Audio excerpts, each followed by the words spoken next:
दोस्तों मैं हूं बिस्मिल्लाह आफ्ताब आलम और आप देख रहे हैं उर्दू हिंदी नॉलेज चैनल। देखिए ये जो न्यूज़ है अखबार की, किसी भी अखबार की न्यूज़ हो, ये अपने ग्रुप में लगातार कल से 24 घंटे से घूम रही है। और भी आपने देखा होगा कई जगह ये न्यूज़ चल रही है। और इसमें पहले जो इतना ये जानकारी दी गई है, किस अखबार की है पता नहीं, बट इतना जो जानकारी इन्होंने दी है कि 21-22 जुलाई को एग्ज़ाम होने को था। एग्ज़ाम की डेट इन्होंने सही दी है।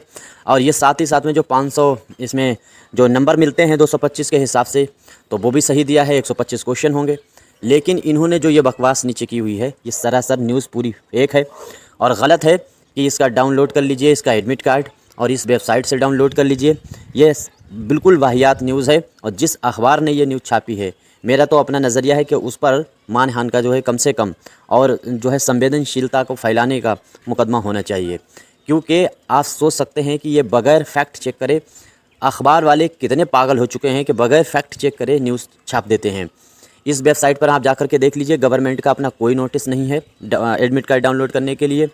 या इसके अलावा जो गवर्नमेंट का जो आयोग नया बना हुआ है, शिक्षा आयोग, उसकी अपनी वेबसाइट पर देखेंगे तब भी कोई ऐसा नोटिस, आपको ऐसा कोई लिंक नहीं मिलने वाला है जिससे आप एडमिट कार्ड डाउनलोड कर लें।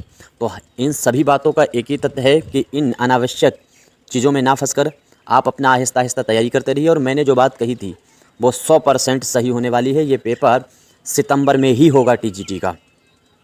और एलटी ग्रेड जो पेपर इन्होंने वैकेंसी निकालने की बात करी है, उसमें भी इतना ज़्यादा जो है संवेग में आने की ज़रूरत नहीं है, क्योंकि वो भी एग्ज़ाम कराएंगे या नहीं कराएंगे कोई भरोसा नहीं है। बहरहाल पहले फॉर्म डाल दीजिए, पहले फॉर्म पढ़ना चाहिए। उस एग्ज़ाम से पहले आप टीजीटी का कर रहे हैं तो टीजीटी की तैयारी करते रहिए, और फॉर्म पढ़ने के बाद में देखते हैं क्या नज़रिया इनका बनता है। उस हिसाब से तैयारी कराई जाएगी। जीके जीएस की भी कराई जाएगी, उर्दू की भी कराई जाएगी। बाकी आपका क्या नज़रिया है, आपको कमेंट करना चाहिए।